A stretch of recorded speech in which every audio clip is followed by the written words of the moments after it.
Vamos a abrir nuestras Biblias en el Salmo 1. Libro de los Salmos,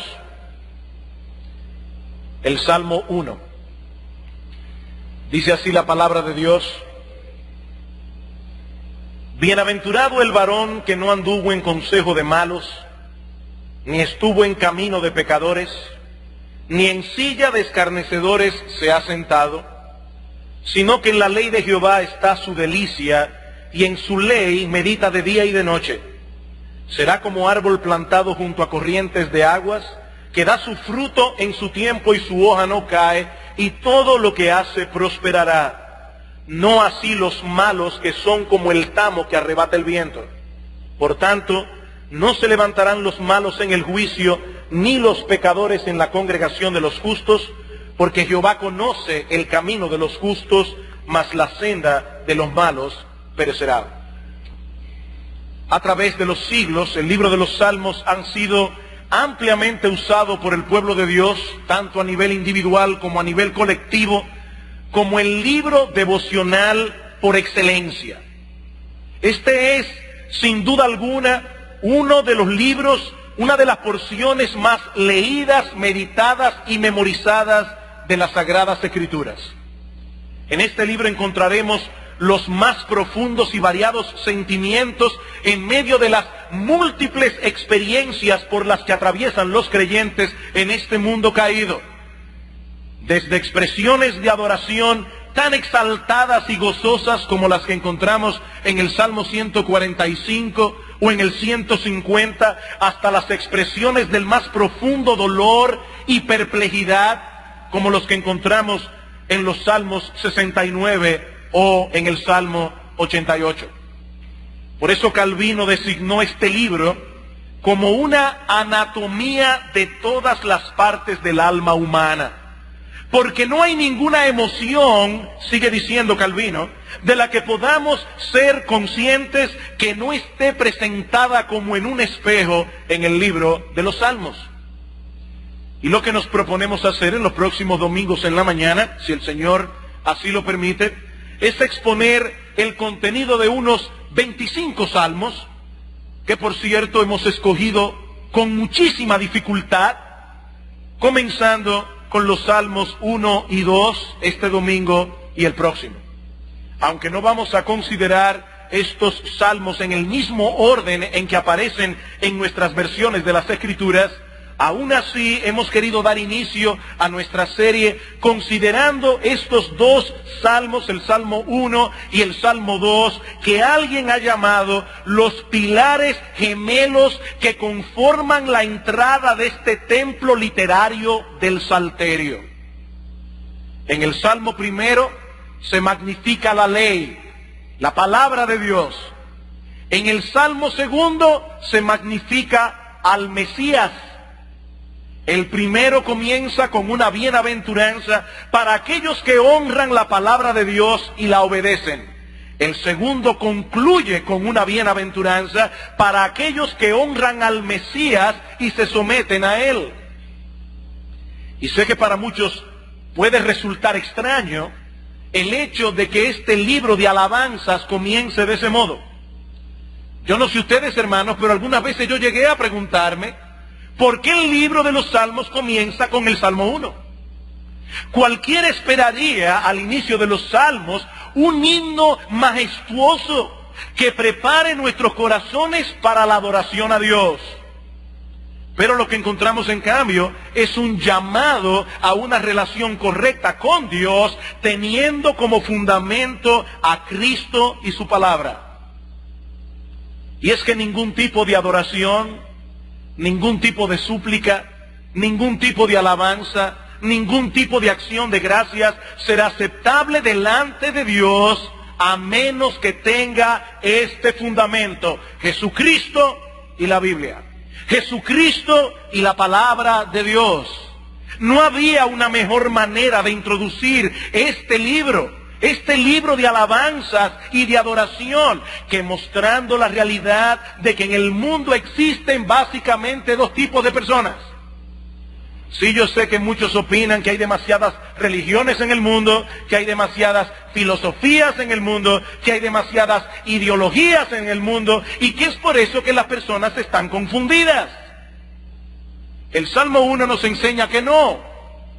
El Salmo 1 nos enseña que en realidad existen solo dos tipos de personas que construyen sus vidas sobre dos fundamentos completamente distintos, que producen resultados distintos y que arriban finalmente a dos destinos distintos.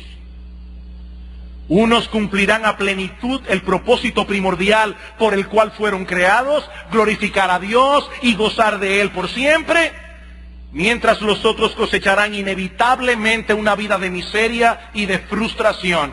Dos filosofías, dos resultados, dos destinos. Veamos en primer lugar, ¿cuáles son estas dos filosofías de vida que engloban de un modo u otro a toda la humanidad? Versículos 1 y 2. Bienaventurado el varón que no anduvo en consejo de malos, ni estuvo en camino de pecadores, ni en silla de escarnecedores se ha sentado, sino que en la ley de Jehová está su delicia, y en su ley medita de día y de noche. Si hay un anhelo en la vida que todos los hombres comparten por igual, es el anhelo de ser felices. El anhelo de ser felices.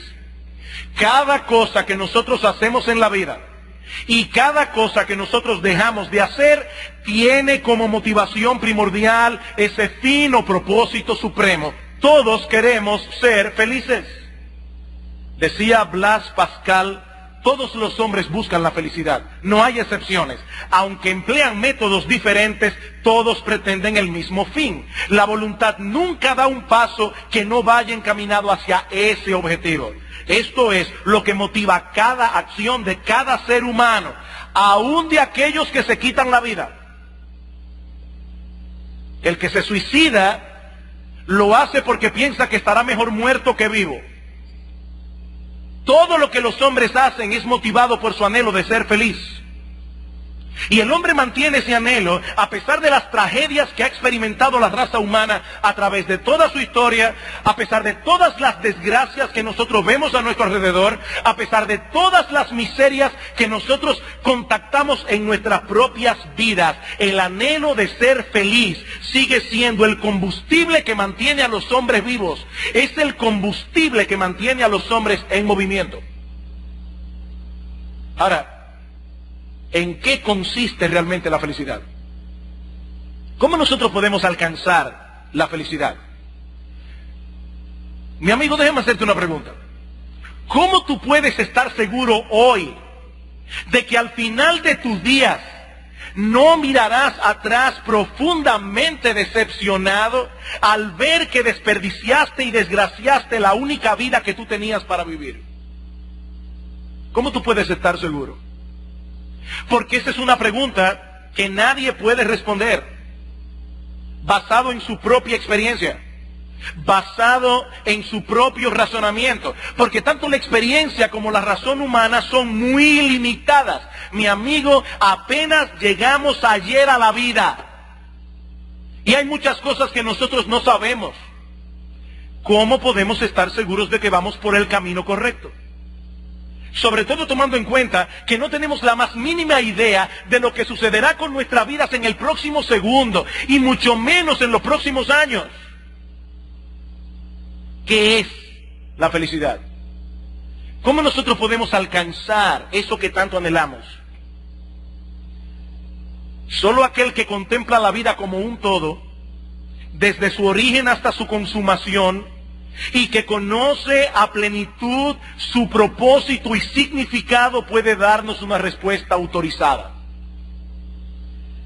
Y es esa respuesta la que Él nos provee en este salmo, que comienza precisamente con la palabra bienaventurado. Supremamente feliz, pleno, dichoso. En el original hebreo esta palabra aparece en plural. Eso es interesante, en plural. Y este es un recurso idiomático que el hebreo utiliza para enfatizar en ocasiones un concepto. Es como el sufijo buenísimo que nosotros usamos en español. Usted puede comerse un buen dulce y dice, estaba bueno, pero alguno de ustedes dice, estaba buenísimo. O tengo un problema grandísimo.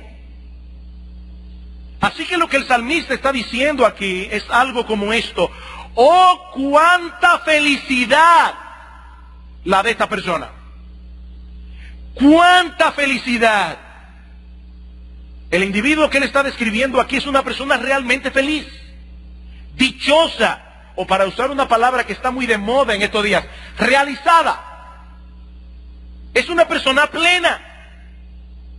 No se trata simplemente de un individuo que goza en estos momentos de circunstancias favorables, lo que nosotros podríamos llamar bienestar. Mira, mi amigo, si la felicidad dependiera de circunstancias favorables, estaríamos en serios problemas. Porque la vida es muy cambiante. Muy cambiante. Nada de lo que ahora tenemos está completamente seguro en nuestras manos. Nada. Aparte de que tarde o temprano nos acostumbramos a todas las cosas. Y lo que hoy nos estimula, mañana nos aburre.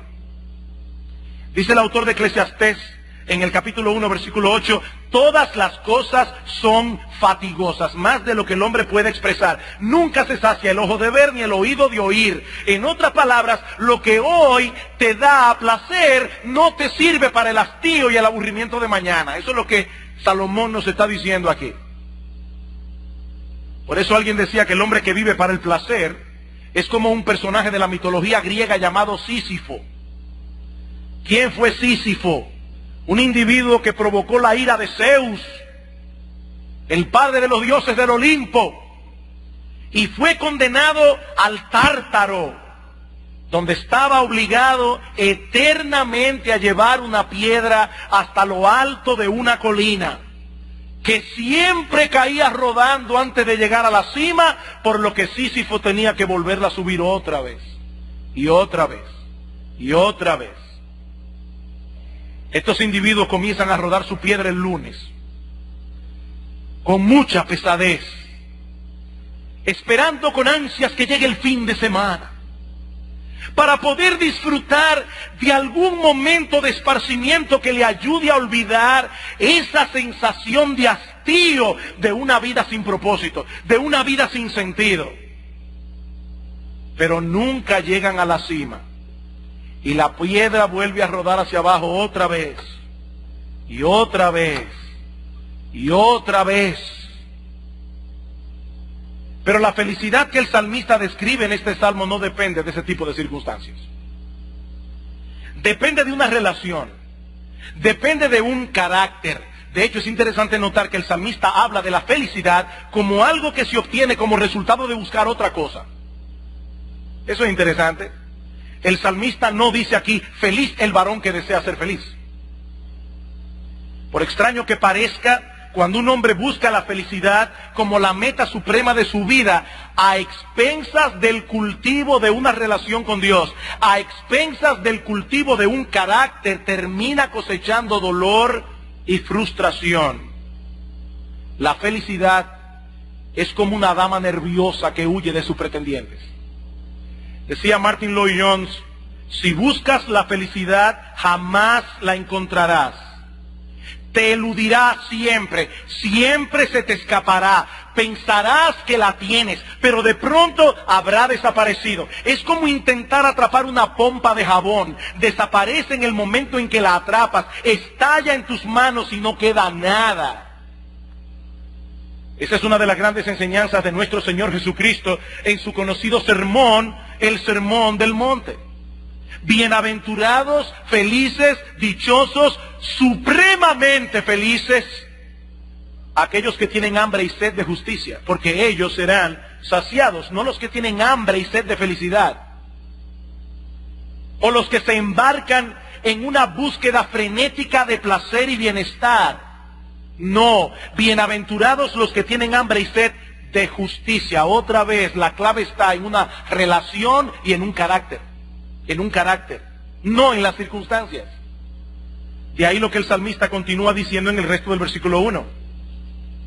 Noten una vez más, bienaventurado el varón, y no se refiere obviamente al género masculino.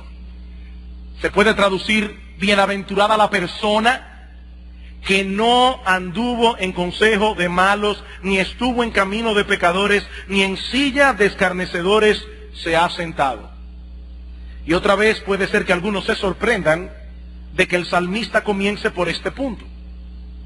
Se supone que él va a hablarnos de la felicidad del hombre piadoso, pero en cambio introduce el tema hablándonos del impío. ¿Se dieron cuenta? Bienaventurado el varón que no anduvo. ¿Saben por qué? ¿Saben por qué la Biblia comienza con un punto negativo? Porque la Biblia es un libro realista y toma como punto de partida el lugar donde estamos. La Biblia no presupone que todo el mundo es bueno y que en una forma natural todos transitaremos por el camino correcto. No, la Biblia asume todo lo contrario. Mi amigo, nosotros nacemos con una propensión al mal. De tal manera que si somos dejados a la inclinación natural de nuestro corazón, con toda seguridad, sin lugar a dudas, asumiremos una filosofía de vida equivocada. Por eso la Biblia quiere decirnos dónde estamos, para que sepamos cuándo llegaremos, o cómo llegaremos. Leí recientemente la historia de un viajero en Irlanda que está buscando la manera de llegar a Dublín.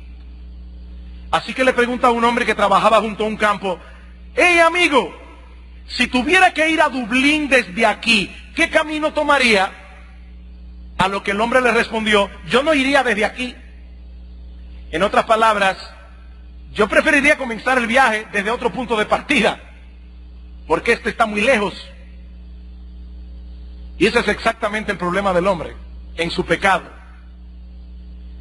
Quisieran dar un salto cuántico desde el lugar donde están y llegar directamente al camino de la felicidad. Ellos no quieren que se les señale lo lejos y extraviados que están. Pero mi amigo, si tú quieres encontrar el verdadero camino de la verdadera felicidad, tú necesitas saber dónde estás realmente. Y lo que la Biblia enseña acerca de nuestra condición espiritual delante de Dios es que estamos muertos en nuestros delitos y pecados. Pertenecemos a una raza caída que trae la necedad entretejida en el corazón, dice el libro de Proverbios. Es por eso que todos nosotros necesitamos pasar a través de una profunda transformación, tan profunda que la Biblia la llama nuevo nacimiento.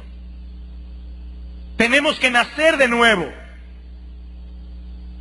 Hay muchas personas que piensan que hacerse cristiano es tan sencillo como tomar la decisión de seguir un conjunto de normas éticas. De ahora en adelante voy a leer la Biblia todos los días y voy a ir a la iglesia y voy a dejar de hacer esto o aquello. Este tipo de persona usualmente trata por un tiempo de vivir como cristiano, pero tarde o temprano desiste. ¿Sabes por qué? Porque no se puede vivir como cristiano si tú no eres cristiano. En cierta ocasión Cristo reprendió a los fariseos con estas palabras: generación de víboras. ¿Qué palabras más duras? A los religiosos de sus días. No es una fachada de piedad que ustedes necesitan, es un cambio de corazón, porque ustedes son una generación de víboras. ¿Cómo podéis hablar lo bueno siendo malos? Dice el Señor. Oí en estos días una historia muy simpática que contó el doctor Sproul para hablar precisamente de esto, cómo las personas pretenden cambiar su naturaleza con un simple ritual. Resulta que había un individuo protestante que vivía en un barrio católico y todos los Viernes Santos, que los católicos no comen carne, este individuo de maldad sacaba su parrilla y hacía un asado en el patio. Y ya ustedes se pueden imaginar ese olor a carne asada. Los vecinos estaban locos. Así que un día decidieron unirse todos para convertir a este hombre en católico. Y comenzaron a predicarle el catolicismo. Y finalmente el individuo accedió a bautizarse en la iglesia católica. Lo llevaron a la iglesia. El sacerdote le echó una agüita por encima y le dijo: naciste protestante, fuiste criado protestante, pero a partir de ahora eres católico. Los vecinos estaban tan contentos. Llegó el Viernes Santo y de repente ese olor a carne asada volvió a inundar el vecindario. Así que los vecinos fueron a reprender a este hombre y lo encontraron hablándole al pedazo de carne, echándole agua, diciéndole: naciste en una vaca, fuiste criado en una vaca, pero desde ahora eres pescado. Mira, mi amigo, si tú puedes cambiar la naturaleza de un animal con agua, así tú puedes cambiar la naturaleza de un hombre bautizándolo. No. Generación de víboras, ¿cómo podéis hablar lo malo siendo buenos? Hablar lo bueno siendo malos. Usando la misma figura del salmista en el Salmo 1, nosotros podemos decir que todos nacimos con nuestros pies encaminados hacia el camino del malo, hacia el consejo del malo. De modo que si alguna vez vamos a caminar por la otra senda, mi amigo, nosotros tenemos que devolvernos. Y es precisamente de eso que trata el arrepentimiento. El arrepentimiento. ¿Qué dice Dios en Isaías capítulo 55? Deje el impío su camino y el hombre inicuo sus pensamientos y vuélvase a Jehová. Dé media vuelta y comience a caminar por otro lado. Así que la Biblia comienza con un enfoque negativo porque el diagnóstico viene primero, el tratamiento después. Antes de que puedas ser movido a buscar una solución, mi amigo, tú necesitas saber que tú tienes un problema. ¿Y cuál es el problema? Que venimos al mundo con una inclinación natural a asumir una filosofía de vida que es contraria al pensamiento de Dios. Y aquí debo hacer una aclaración. Cuando el salmista dice aquí: bienaventurado el varón que no anduvo en consejo de malos, no piensen ni por un momento que esa frase consejo de malos se refiere únicamente a un estilo de vida abiertamente depravado e inmoral, porque no es así. No es así. Como bien señala un comentarista, lo que el hombre bienaventurado rechaza es aquella cosmovisión, aquella filosofía de vida que coloca al hombre en el centro del universo y lo seduce a vivir según sus propios estándares de moralidad y de prosecución del placer. ¿Tú crees que tú eres el centro del universo? ¿Tú crees que tú tienes derecho a redefinir las cosas que Dios ha definido? ¿Tú crees que tienes derecho a llamarle bueno a lo que Dios le ha llamado malo y llamarle malo a lo que Dios le llama bueno? Tú andas en el consejo del malo. Este hombre bienaventurado sabe que él debe defenderse en la esfera de los pensamientos. Porque la mente es el cuarto de control que guía a la persona en su totalidad. Él sabe que su felicidad depende. Oigan bien, mis hermanos y amigos, este hombre bienaventurado sabe que su felicidad depende de evitar conscientemente el camino por el que transita la mayoría. En otras palabras, para llegar a ser felices, hay que aprender a decir que no. Hay que aprender a decir que no. Hay un poema no tan conocido en estos predios, pero muchos norteamericanos han tenido que aprendérselo de memoria. Se titula El camino no elegido, del famoso poeta Robert Frost. Y en uno de sus versos él dice: dos caminos se bifurcaban en un bosque y yo tomé por el menos transitado y eso hizo toda la diferencia. Yo tomé por el menos transitado y eso hizo toda la diferencia. Pero ¿qué sucede en cambio con el resto? ¿Qué sucede en cambio con aquellos que deciden irse con la mayoría? que se irán enredando cada vez más y más en una maraña de pensamientos equivocados y de hábitos pecaminosos que los llevará por un sendero de frustración y de miseria. Bienaventurado el varón que no anduvo en consejo de malos, ni estuvo en camino de pecadores, ni en silla de escarnecedores se ha sentado. Hay algunos estudiosos de las Escrituras que ven aquí un proceso de decadencia. Comienza oyendo un consejo, después transita por un camino y termina en una silla, inmóvil, atrapado por sus vicios y hábitos pecaminosos. Lo que en un principio es un pecado ocasional, yo sé cómo yo controlo eso, yo sé hasta dónde llego. Un pecado ocasional que poco a poco se va convirtiendo en un hábito de vida. Y cuando se llega a ese punto, las personas ya no se conforman con darle la espalda a Dios, sino que se burlan con profundo desprecio de aquellos que siguen el camino de la sabiduría. Eso es lo que significa sentarse en la silla de los escarnecedores, en la silla de los burladores, en las sillas de los que se mofan de Dios y del pueblo de Dios. Es un proceso de decadencia.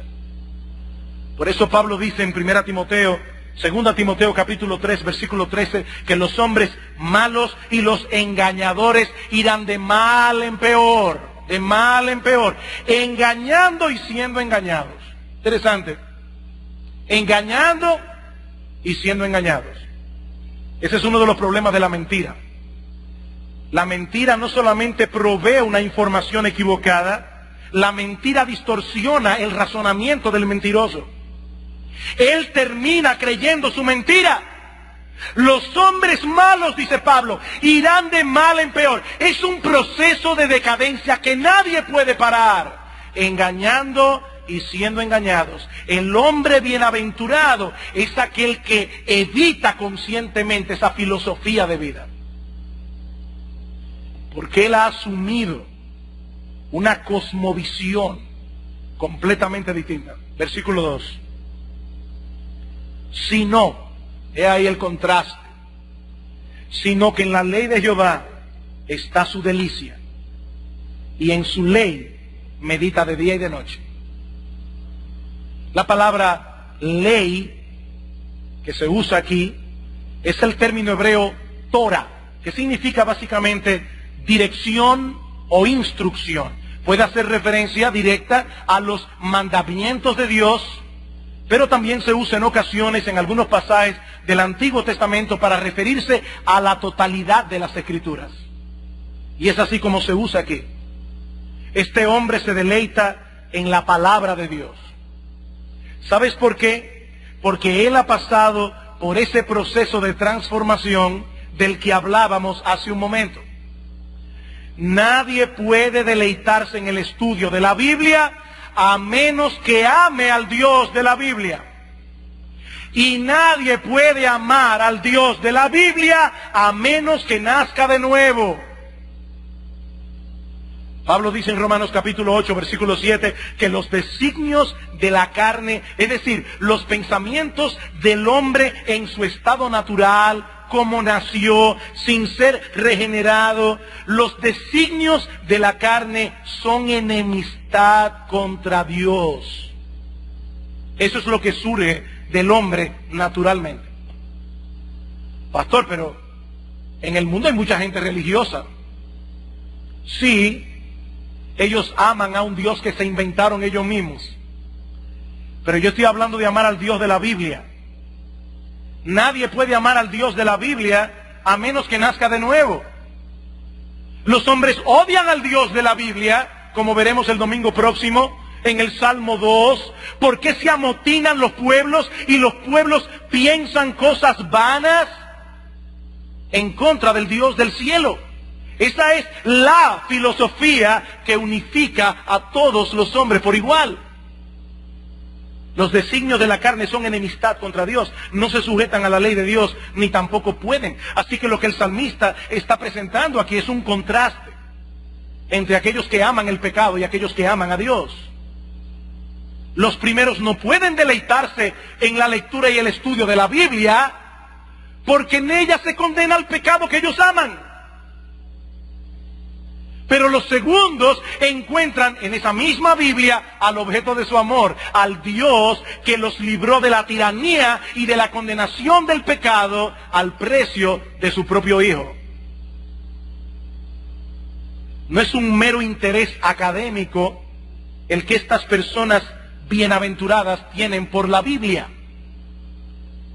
ni se deleitan en ella con ese tipo de deleite que algunas personas sienten por la buena literatura. Hay personas que les gusta leer y sienten un deleite particular en leer buena literatura, y aún hay personas incrédulas que han alabado la Biblia porque es buena literatura.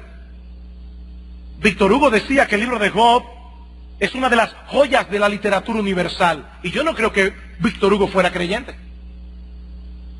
Pero ese deleite es un deleite estético, es un deleite académico. Mis amados hermanos, amigos que están aquí en esta mañana, no es de ese deleite que estamos hablando. El deleite que el hombre y la mujer bienaventurados experimentan en la lectura bíblica es de otra naturaleza.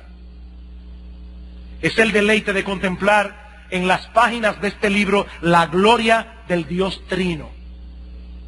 Es el deleite de encontrarse con Cristo, el Dios encarnado, y de ver desplegado en este libro, desde Génesis hasta Apocalipsis, el extraordinario y maravilloso plan de redención, que manifiesta una coherencia tal, de principio a fin, que es obvio que este libro es de inspiración divina. Es ese deleite. Es el deleite de saber que toda la sabiduría que nosotros necesitamos para conducirnos en este mundo de tal manera que Dios sea glorificado y nosotros seamos beneficiados, se encuentra únicamente en este libro y no en ningún otro lugar. Es ese deleite. Es el deleite de saber que todas las promesas que allí se encuentran son nuestras por la gracia de Dios, y que son promesas fieles y verdaderas. Es por eso que este hombre bienaventurado acude a esa palabra de día y de noche, y lo hace con placer, no como una carga. Y debo aclarar algo aquí. El Salmo 1 no lo escribió un vago. El Salmo 1 lo escribió un rey muy ocupado, con muchas cosas de estado que resolver. Cuando este hombre dice aquí, bienaventurado el varón que medita en la ley de Dios de día y de noche, no está hablando de un individuo que vive apartado de la sociedad, enclaustrado en un monasterio en el alto de una montaña, dedicado exclusivamente a la oración y a la contemplación. No. Este hombre vive en el mundo real, enfrentando dificultades y problemas reales, pero el consejo de Dios revelado en su palabra se encuentra constantemente en sus pensamientos. ¿Qué dice Dios acerca de esto? ¿Qué dice Dios acerca de aquello? Este hombre lee asiduamente la Biblia, estudia la Biblia, memoriza la Biblia. Él sabe que eso debe ser una prioridad en su vida. Él sabe que nunca puede estar tan ocupado como para descuidar ese alimento vital que su alma necesita. Pero sobre todas las cosas, este hombre medita en la Escritura. Y esa palabra meditar significa recordársela a sí mismo. Él está rumiando la Biblia constantemente, día y noche. Mi amigo, esa es la marca inconfundible de que una persona ha nacido de nuevo. No simplemente que lea la Biblia. No, aquí estamos hablando de deleitarse en la Biblia. De deleitarse, tener en sus manos un tesoro tan valioso y en dependencia del Espíritu de Dios, tratar de conformarse a lo que dice la Biblia. El que tiene mis mandamientos y los guarda, ese es el que me ama. Y el que me ama será amado por mi Padre. Y nosotros vendremos a Él y haremos morada con Él. El que tiene mi palabra y la ama. De hecho, hermanos, miembros de Iglesia Bíblica del Señor Jesucristo, ese es también el más claro indicador de la salud espiritual de un creyente. Así como la salud física de un niño es proporcional a su apetito, así también la salud espiritual de un creyente es proporcional al apetito que tenga por la palabra de Dios. El creyente saludable ama la Escritura, se deleita en estudiar y memorizar la Escritura. Él sabe que no existe ninguna cosa más importante que empapar su proceso de pensamiento con la palabra de Dios. ¿Se acuerdan de Marta y María? Cristo fue a visitar este hogar. Marta estaba afanada en muchísimas cosas. María se sentó a los pies del Señor a escuchar sus enseñanzas. Marta viene a quejarse. ¿No te da cuidado que María me deje servir sola? Cristo le dice: Marta, Marta, afanada y turbada estás con muchas cosas, pero María escogió la mejor parte. La mejor parte, la cual no le será quitada. Hay algunas personas que dicen: ¿sabe qué pasa, pastor? Es que yo por temperamento soy más como Marta, afanada. Yo no tengo ese temperamento contemplativo, quieto. Yo soy hiperactiva. No, mi hermana, y para los hermanos también. Ese texto no dice que María era así por temperamento.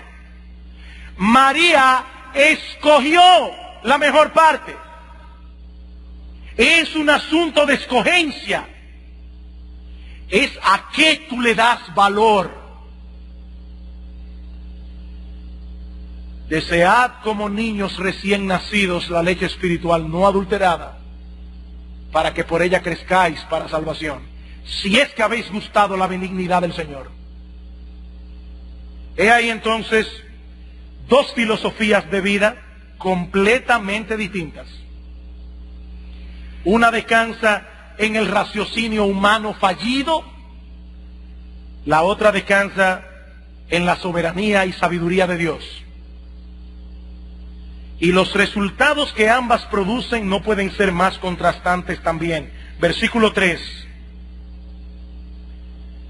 Será como árbol plantado junto a corrientes de agua. Ese hombre que da su fruto en su tiempo y su hoja no cae, y todo lo que hace prosperará. No así los malos, que son como el tamo que arrebata el viento. El salmista contrasta aquí la vida del justo y la vida del impío. ¿Y cuál es el símil? Un árbol y el tamo. El árbol y el tamo. El primero es como un árbol plantado junto a corrientes de aguas. Independientemente de las circunstancias a su alrededor, este individuo permanece firmemente enraizado en un fundamento inamovible y mantiene su vitalidad y mantiene su productividad, aún con el paso de los años, en tiempos buenos y en tiempos malos. Este hombre siempre da fruto. Las personas que están al lado de este hombre se benefician de su compañía. Cuando todo a su alrededor parece seco y árido, este individuo continúa absorbiendo las inagotables riquezas de gracia que Dios le suple a sus hijos en su palabra. Por eso siempre fructifica y siempre está verde.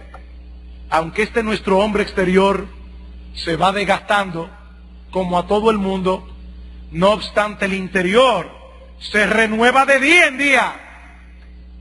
Por eso dice la Escritura que el justo será como las águilas. Las águilas siempre renuevan su plumaje y siempre parecen jóvenes. Este es el justo, y todo lo que hace prosperará, no necesariamente en el sentido en que el mundo evalúa la prosperidad, aunque es indudable que los principios de Dios funcionan. Es indudable que los que viven de acuerdo a los principios de Dios tienden a la prosperidad. Muchas veces cosechan prosperidad, aún de bienes temporales.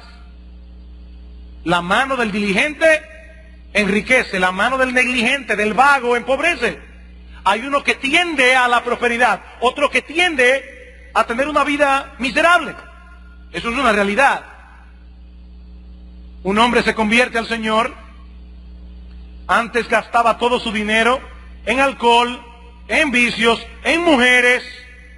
Ahora de repente se convierte al Señor, Dios lo liberta de esa maldición.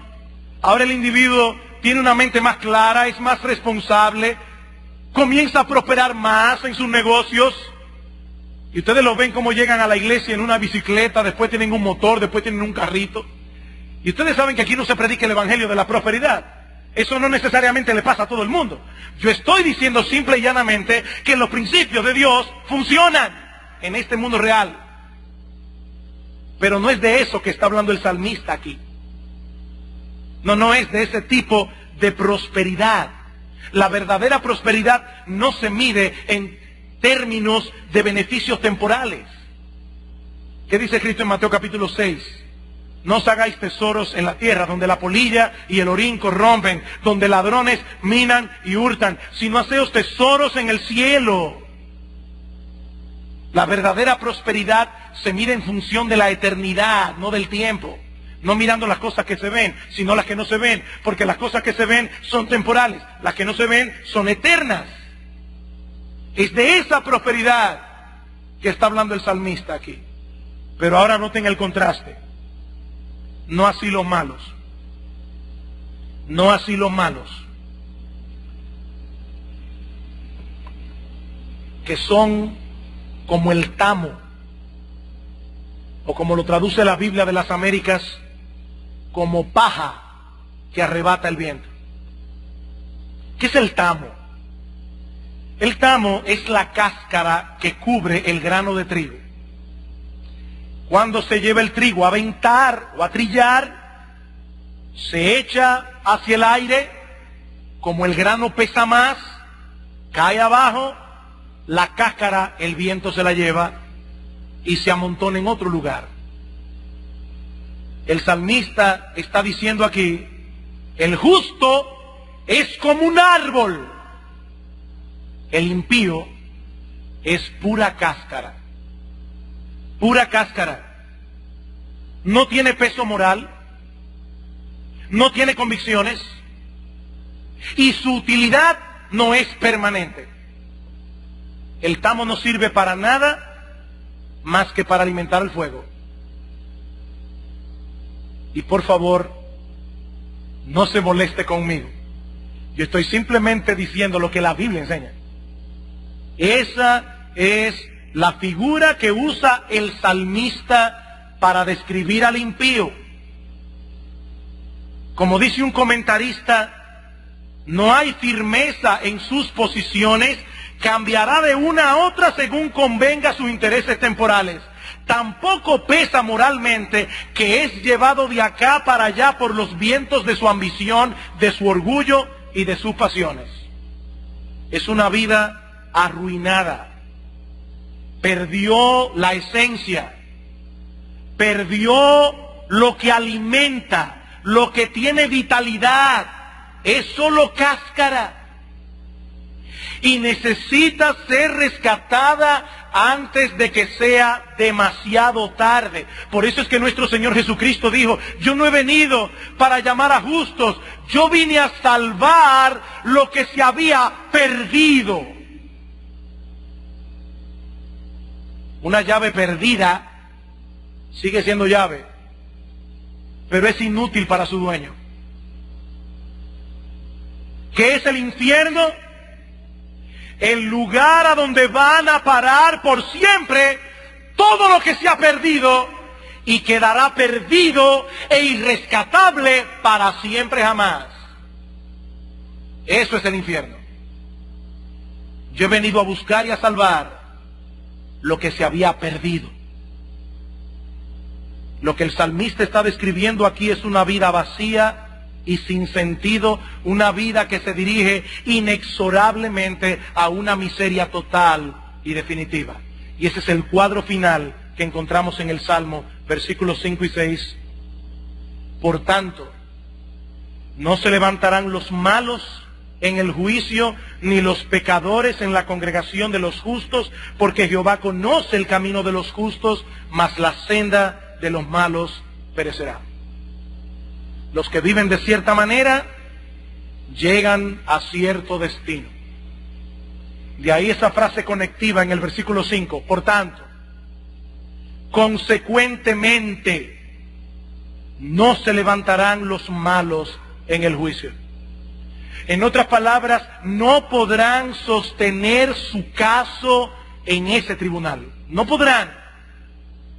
Seguramente presentarán 1000 excusas para tratar de explicar por qué vivieron como vivieron. Lo que el salmista está diciendo es, en aquella hora no les servirá de nada. No habrá excusa. Los pecadores serán separados por siempre de la congregación de los justos, como la paja es separada del trigo para ser quemada. ¿No nos recuerda eso el mensaje de Juan el Bautista? Cuando introduce al Mesías, su aventador está en su mano y limpiará su era y recogerá su trigo en el granero y quemará la paja, el tamo, la cáscara en fuego que nunca se apagará. Y ¿sabes qué, mi amigo? En ese día no habrá equivocación. No habrá equivocación porque Jehová conoce el camino de los justos. Jehová conoce el camino de los justos. Dios está velando por los suyos, aquí ahora. Y continuará preservándolos hasta llevarlos sano y salvo a su presencia. Pero el camino de los impíos los llevará finalmente a su total destrucción y miseria. Y no hay punto medio aquí. Dos filosofías de vida, dos resultados, dos destinos. ¿No es eso lo que dice el Señor en el Sermón del Monte? Entrad por la puerta estrecha, andad por el camino angosto, porque la puerta ancha por el que van todos, ese lleva a la destrucción. El hombre sabio es aquel que construyó su casa sobre la roca. Ese es el que oye mi palabra y las hace, dice el Señor. Lo mismo del Salmo 1. El hombre necio es aquel que edificó su casa sobre la arena. Es aquel que edificó su vida sobre filosofías humanas. Es aquel que edificó su eternidad en religiones de hombres. ¿Y qué pasó? Vinieron ríos, soplaron vientos, cayó la lluvia, dieron con ímpetu contra aquella casa y fue grande su ruina. Fue grande su ruina. Mi amigo, ¿en cuál de estos grupos te encuentras tú? ¿Cuál de estas dos filosofías de vida describen la tuya? Porque no se puede cosechar los resultados y el destino de una viviendo según la filosofía de la otra. ¿Por cuál de estos dos consejos te conduces tú? Porque la verdadera felicidad está reservada para aquellos que deponen su actitud de rebeldía hacia Dios y deciden de todo corazón someterse a su voluntad revelada. ¿Y sabes cuál es el primer paso para someterte a su voluntad revelada? Venir a Cristo en arrepentimiento y fe. Permítame contarles una historia más y con esto concluyo.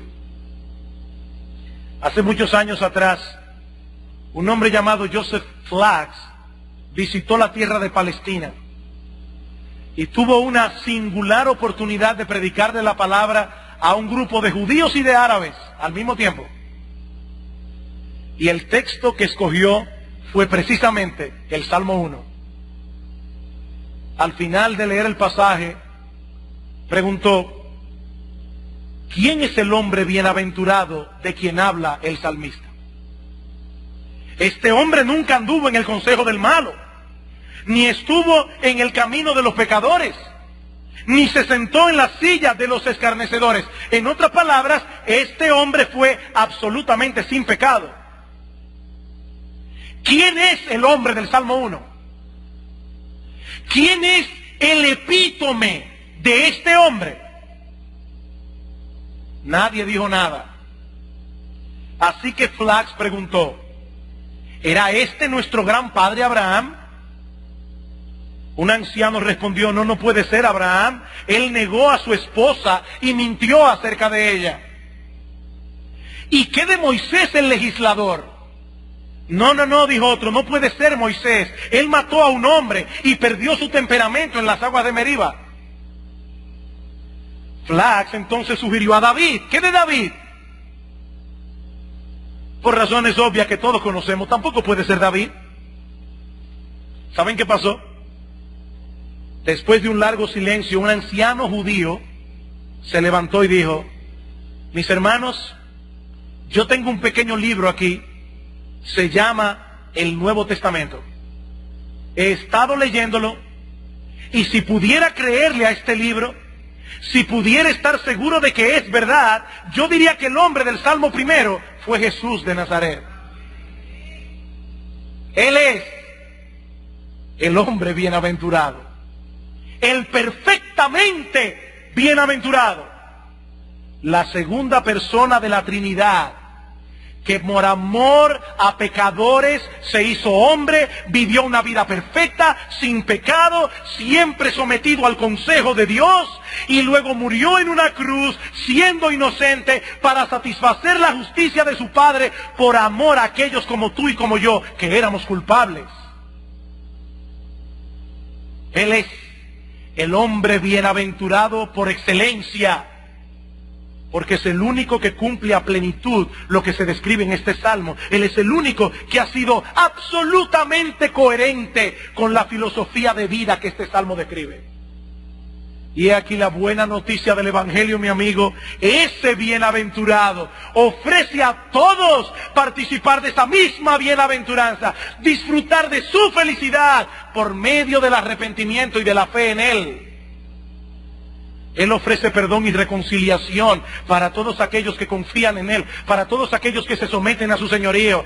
Solo así, mi amigo, solo así tú podrás asumir esa filosofía de vida que el salmista describe en el Salmo primero. Solo así podrás cosechar el destino bienaventurado de aquellos que meditan en la palabra de Dios y la guardan de todo corazón. Solo así. Ven a Cristo, ven al bienaventurado y sométete a Él, y disfrutarás por primera vez en tu vida de la bienaventuranza que Él disfruta desde el siglo y hasta el siglo. Vamos a orar. Padre bueno, gracias te damos, oh Señor. Oh, gracias te damos por tu palabra. Pero sobre todas las cosas, gracias por nuestro bendito Señor y Salvador Jesucristo. Gracias por su sangre derramada, gracias por su muerte en la cruz, gracias por asumir nuestra culpa siendo inocente, para que ahora nosotros podamos ser declarados justos delante de ti. Señor, ayúdanos a empapar nuestras mentes de tu palabra, para que nosotros podamos cosechar cada vez más y más la bienaventuranza descrita en este salmo.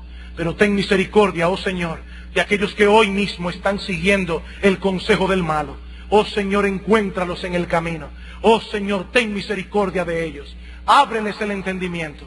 Tráelos a salvación, porque te lo pedimos en Cristo nuestro Salvador. Amén.